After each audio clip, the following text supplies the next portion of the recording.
Hello everyone, it's awesome to be here. Thank you so much to Martin and the team for inviting me along. Okay, so for the next 25 minutes, I'm going to be sharing some ideas for how you can design better ways of working with your team. But first things first, workshops. I'm going to talk about workshops for a little bit. When I mean workshops, I mean the co-creation, problem-solving, ideas generation workshop. So how many of you here have run a workshop before? Show of hands. Okay, so pretty much all of you. So I'm in very good company here. So I kind of expected that. It's pretty much accepted that workshops are very much part of what we do. I've written a book on workshops, and most of the work that I do with teams takes place in workshops. I actually think they're more than just a one-off event. I think we can learn a lot from the techniques that we use in workshops to help us run our meetings more effectively. But there's also the skills that we learn when we're running workshops that can help us facilitate the work that we do with our team. And the reason being is that a lot of the principles, a lot of the things that happen in workshops that we need to look out for, are the things that we need to look out for in our teams anyway. So things like we want to, when we're designing, we're facilitating workshops, one of the things that we want to avoid is groupthink. This idea that people will go along with a bad idea just because they're frightened of speaking up, they don't want to look stupid in front of their teammates, or they don't want to contradict like a senior member of their staff. Also, balancing introverts and extroverts, we want to make sure that we hear from everybody in the room. It's not just those with the loudest voices that get their ideas heard. We also hear from those that are a little bit more shy, and they get their ideas heard as well. When we're in workshops, we need to make sure that the people that we're working with stay motivated and engaged throughout the workshop. And we also, when we get to the end of the workshop, we want to make sure that we've made a lot of progress, and we've actually achieved something quite tangible. And as I said, when you look at all of that, actually we want to achieve it in workshops, but actually we want to do a lot of that when we work with our teams as well. So what do I mean by that? I'm going to point to a little bit of research. Time and time again, research has pointed to the fact that it's not who works in a team, the intelligence of the individual team members that has the most impact. Actually, it's how people work together, the way that they work together that has the most impact on the success of a team. Lots of research has been done into this. MIT, Human Dynamics Lab, doing research over and over again. But one particular piece of research showed that the successful teams that they investigated, they communicate frequently, there's equal contributions, they listen and talk in equal measure, they engage in informal and frequent communication, and they also go outside to explore for ideas and information. They bring that back into the group as well. The research at Google has been getting quite a lot of interest this year as well. Google were quite interested in the factors that made their most successful teams. So they investigated, they did a lot of research and study into what made their most successful teams. And they were quite surprised by the results as well. Again, there was no impact on the success of a team from the individual intelligence and talents of the team member. Actually, it was more about the way that team worked together and communicated that had most of the impact. They found 5 different factors that were present in their successful teams, and actually at the top was this thing, psychological safety. So the most successful teams are the ones that actually trust each other. Nothing to do with what they're doing, who is on the team, actually the ones that can communicate more frequently, can open, can be more transparent in their communication, and they feel safe and happy to talk about their ideas openly, are the ones that are most successful. So what does this mean for us? It means that really we should be having not just conversations about what we're going to do with our teams, but actually how they're going to work together. I don't think we do that enough. So we can be quite intentional about the way that our teams work together. We can think and design for collaboration. We can design for better teamwork. So in a moment, I'm going to go through some examples. I'm obviously a collaboration geek, so I've been collecting examples of teams that have been doing some great work to design the way that they work together. But I just want to do that with a bit of a word of warning, because I'm not sure if it's entirely possible to copy team habits, routines and rituals from one team into your own. And the reason is this, is that when you get a team together, obviously it's made up of a lot of individuals. Each individual has their own own personality, their own quirks, their own skills, their own expertise. So when you bring them together in a team, then that team is going to have its own personality as well. And then obviously you've got the project or the product that you're working on, which means that the challenges that that team has is very, very unique. And then you've got all the external challenges as well, which, as I said, I don't know if it's entirely possible to completely copy a team habit over, but we can take inspiration from them. So, when I was trawling through all of my examples of teams that have designed better ways of working together, I came up with 5 areas. Starting off with this one, ways to meet, obviously quite close to my heart. And by the way, I found a lot of these examples on Medium. It's great actually that over the past couple of years we're kind of quite interested in team and company culture, because it means that a lot of teams, individuals within teams, are starting to share what makes them successful and their experience with building better teams and leadership and collaboration. So the first example I want to share is Nordnet Design Studio. Nordnet is a bank in Sweden, and they're very specific about how and when and why they meet. They've got 4 different specific types of meetings that they run throughout their year. So they have weekly Goalfest meetings. What happens on a Friday evening or Friday afternoon, they all get together and they talk about what they've achieved in the week and what they want to achieve in the week after as well. And they collect all of those goals and they make it available in a shared document and they monitor it. Another weekly meeting that they have are their design critiques. So they get their team together, obviously share their work, give feedback on those ideas. But it's not just the fact that they have a design critique. They also have a very specific framework for how they feed back on each other's ideas. They make sure that people are objective, they make sure that they have the user in mind, they make sure that they ask questions, just to make sure that that feedback is constructive and productive. They also have a monthly pet peeve. So working within a bank, they have to work with particular constraints, which can be quite frustrating. So every month they get together with the marketing team, and they basically talk about their frustrations of having to work within these constraints. And if they can problem solve together and find ways around it, then they will do. And they also have a quarterly retrospective as well. So every quarter they look back on what they've achieved and they look forward to their strategy for the coming quarter as well. It's not just the format of the meetings that is important, but also what you do within those meetings. As I said, this is quite close to my heart because of the work that I do around workshops. Asana, the productivity tool, would make sense as a productivity tool, that they're kind of obsessed with team productivity as well. And one of the things that they specifically do within meetings is they reserve 5 minutes at the end to make sure that everybody within that meeting has noted down their actions and they're very clear on what they need to do next. So it's just a way of kind of taking stock. Some teams actually open this out into an opening round at the beginning of meetings as well. So they have an opening round, a check-in, is everybody okay? They go through their meeting and at the end they kind of check in with their actions as well.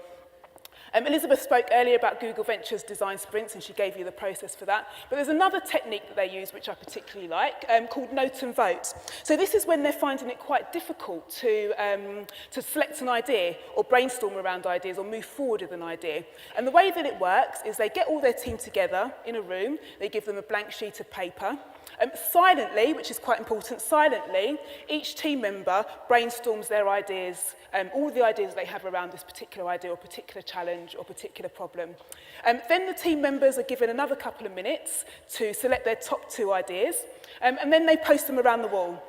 And then again, silently, the whole team have the opportunity to vote on their most preferred idea. And what this does is 2 things. It avoids groupthink, because people aren't just going on along with ideas because other people have said them.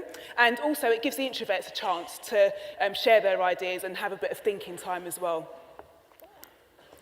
Oh, and there's Pixar, the Brain Trust, which is another example that I like. So Pixar, they have a very specific format for encouraging productive conflict.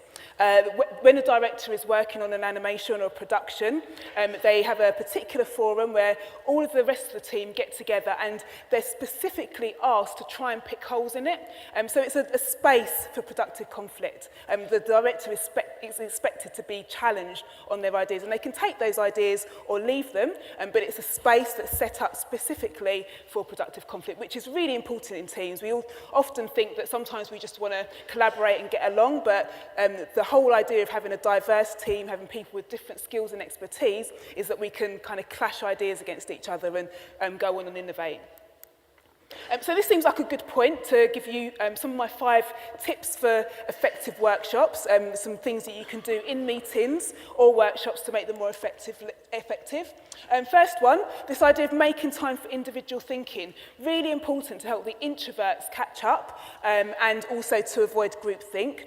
All you have to do before a brainstorming task is just give everybody 1 or 2 minutes to think about ideas by themselves, and it increases the quality of ideas and the number of ideas that come out. Separate convergent and divergent thinking. This is a mistake that I see a lot of people making. They don't see the difference. Particularly, this is one of the problems with brainstorming. So divergent thinking is when we're trying to come up with lots and lots of ideas, imagine all the possibilities. Convergent thinking is when we're trying to select one of those ideas and converge on one. The challenges and the conflict happens is when we try and do both of those at the same time. So when you're designing your meetings or you're planning for your meetings, make sure that your activities are clearly either divergent or convergent thinking, and make sure the people in your workshop or your meeting know which type of thinking they're in as well. Create opportunities for productive conflict, like we've seen with Pixar and the Brain Trust. And brainstorming 15-minute cycles max. So Lee Thompson wrote a great book called Creative Conspiracy, where she started to challenge some of the traditional ideas that we had about brainstorming, because it just wasn't effective anymore. And when she studied all of her teams and she studied all of her brainstorming sessions, one of the things that she found was that after 15 minutes, people start running out of ideas. So when you're designing your workshops or designing activities for your meetings, design your activities in 15-minute cycles max, and then after that move on to a next activity. Don't forget the follow-up. Workshops for me, 3 stages. Preparation and design, where you design all of your activities, you make sure that you've got a clear purpose, you know what you're all meeting for. The facilitation on the day, where you're doing all that stuff, making sure that everyone's getting involved and the introverts are getting heard and there's still lots of energy in the room, people are staying motivated. And then the time after, when you gather all the content and you take things forward, and people really forget about the follow-up, but it's, I think, one of the most important parts of a workshop. We place so much emphasis on the day itself, we forget to kind of keep things going afterwards. Okay, so my second area that I found when I was doing my research into ways that teams have been developing effective ways of working together, designing effective ways of working together, is sharing work and ideas. What forums do you have for people to just share their work, share their ideas, share creative concepts that they've come up with and get feedback from them? DIY an app for children to help them develop and encourage them to develop making skills and craft skills and DIY skills. The founder, Zach Klein, it was growing quite rapidly, and he found that although he was kind of happy with how the organisation was growing, what he did see was that people were kind of going into their own pockets of the office and not really connecting anymore. And he really craved that kind of personal connection. So he set up what he called a company tradition, Make a Compass. Every Thursday evening, someone sends a link to a blank Google slide document or blank Google slide file. Someone posting a picture of a compass that they've made. I haven't quite figured out whether it's the compass for wayfinding or the compass for drawing circles, but I don't think it really matters, because the whole idea of DIY is that they're all about making stuff and like hacking stuff together. So people start sharing their images of making compasses, and they also start populating the slides with challenges they've overcome throughout the week, things that they've achieved, places that they've been, events that they've come across. And then on a Friday morning, they all get together over breakfast and go through the slides, which is just another really nice way of kind of connecting. Etsy, I think this is a really interesting one. So Etsy have a tradition where they encourage their engineers, when they've made a mistake, to email round the whole company with that mistake for various reasons. Quite scary, huh? So the reason being is that they don't want people to make the same mistake. They want people to learn from their mistakes. And I think it's great, actually. You know, it's great that they feel comfortable doing that. But that is one example of a team habit where, you know, it comes with a massive warning, because you need to have the culture there to support emailing your mistakes around, not being told that you're stupid, or, you know, sort of the blame culture. So great idea, but you need to have the culture there to support it. Alone time, interesting, a massive fan of collaboration, but I still appreciate that we need our alone thinking time. We've kind of had a bit of a backlash against collaboration recently because, you know, we're working in these open plan offices, we're expected to be in workshops and meetings all the time, and we just don't get the time to think. So there's a couple of companies, a couple of examples that I found of companies that were instigating processes or team habits, ways of working that really encourage people to take their alone time and carve out time for thinking individually. First one, Asana, back to the productivity app. They have something called No Meeting Wednesday. So every Wednesday, the team are encouraged not to schedule any internal meetings. And it's not compulsory, but it's a guide. And every week they're sent a reminder as well to kind of keep those Wednesdays free for their own individual thinking time. This individual time is quite important, isn't it? Because, you know, when we think about what keeps us motivated and engaged in our work, if we go back to Dan Pink Drive, those three elements, autonomy, mastery and purpose. The second one, mastery, we need to have the right amount of challenge in our work. And in order to feel challenged by our work and in order to make progress, we do need that individual thinking time. We need to be able to get into flow. So Google, not so much a process or a routine, but more of an idea. So there was the head of, I think it was the head of product marketing for Google Apps, for business at Google, that sent around this email around to his team, which was encouraging his team to think about their make time.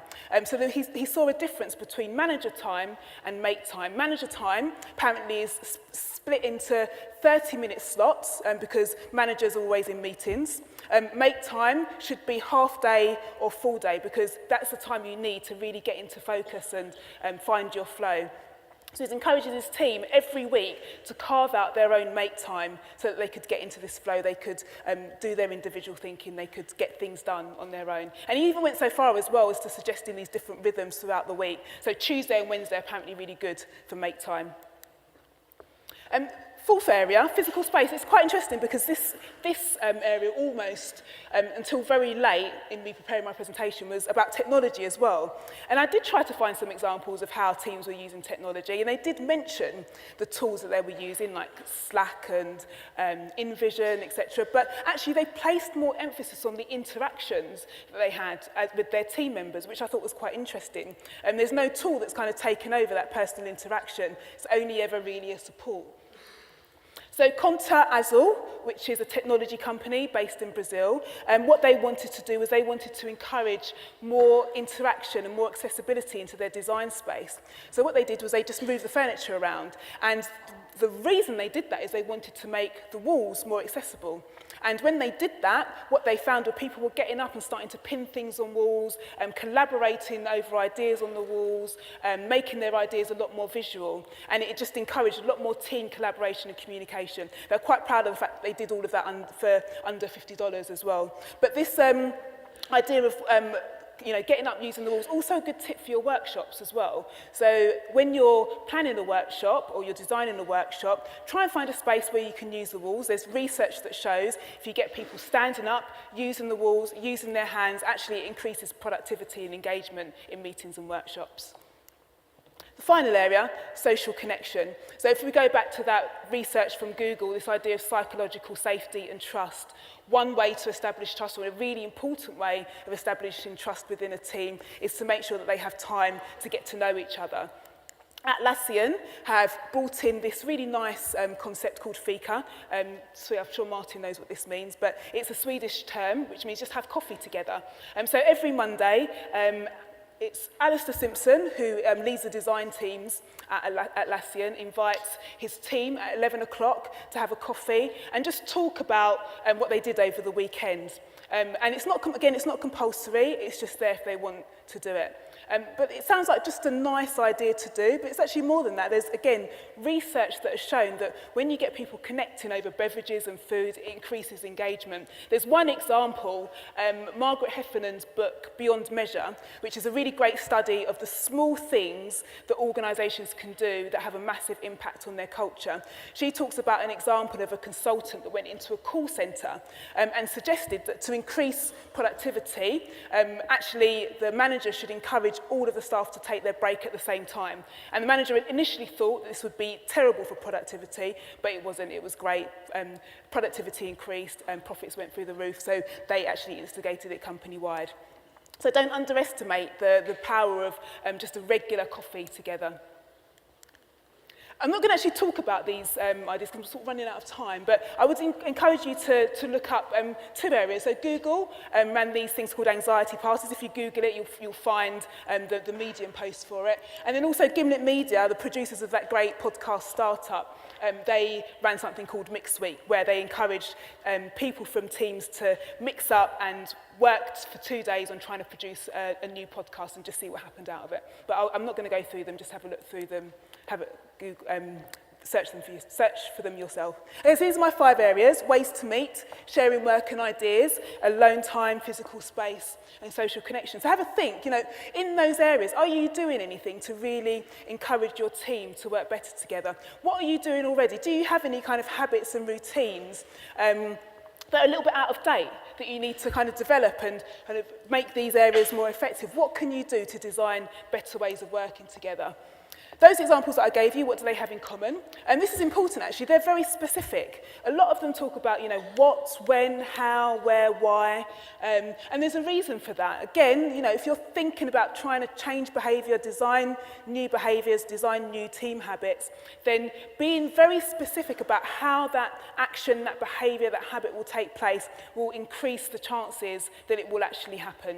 Again, lots of research into that, particularly into individuals that want to exercise, and the individuals that are more likely to exercise were the ones that wrote down exactly when they were going to exercise, what type of exercise they were going to do, and the challenges, how they were going to overcome any challenges or objections they had to the exercise as well.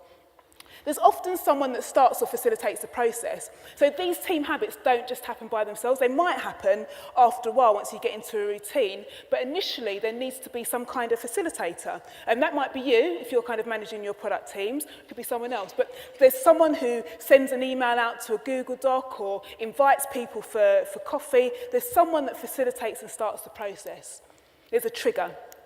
And they're all about communication. So going back to what we said about the MIT human dynamics research, these are all focusing on the interactions that you'll have with your team, the communication, showing how important it is to have those conversations, not just about what you're going to do together, but how you're going to work together as well. If you're interested in looking into more around behaviour change, then BJ Fogg is a good place to start. If you are trying to develop a habit yourself, he has this really great program called Tiny Habits, which encourages you to kind of start small and stack your habits. But he's got these 3 tips are perfect, again, for trying to design team behaviour. So the first thing, get specific. You need to be very specific about the behaviour that you want to design for. Make it really easy to do. Start small. Don't try and change the world. Start really small. And actually, if you can stack your habits, if you can attach a new habit to an existing one, then again, it makes it easier for your team to carry out that behaviour. Do things like what Conta Azul did, where they changed their environment. So it makes it hard for you not to do that behaviour as well. And then the trigger. The trigger could be an individual. It could be a reminder, whatever. Okay, so 2 things I want to add to that is design. See it as a design task, design and iterate.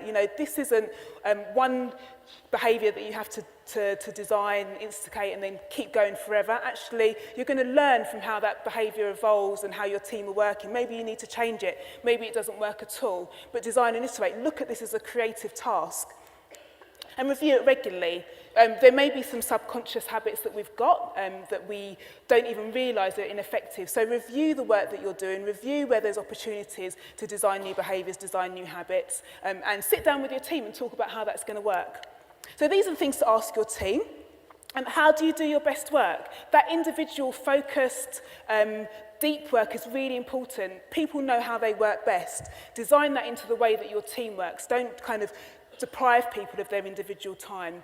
Ask them what good teamwork looks like. We all kind of know what good teamwork looks like. It's just that we forget to have the conversation. We focus more on what we're going to do rather than how. And then think about what you want to achieve as a team. So just going back, as I said, it's not a good idea to try and retrofit a habit onto your team. Remember this slide that every team is individual because it's made up of a team of individuals. Every project, you've got the external influences as well. So design your team behaviours from the ground up. Work with your team to do that. My final question, how can you design better ways of working with your team? That's something for you to think about. What can you do? How can you have the conversation with your team on Monday to look at the way that you work and design ways of working better together? Thank you very much.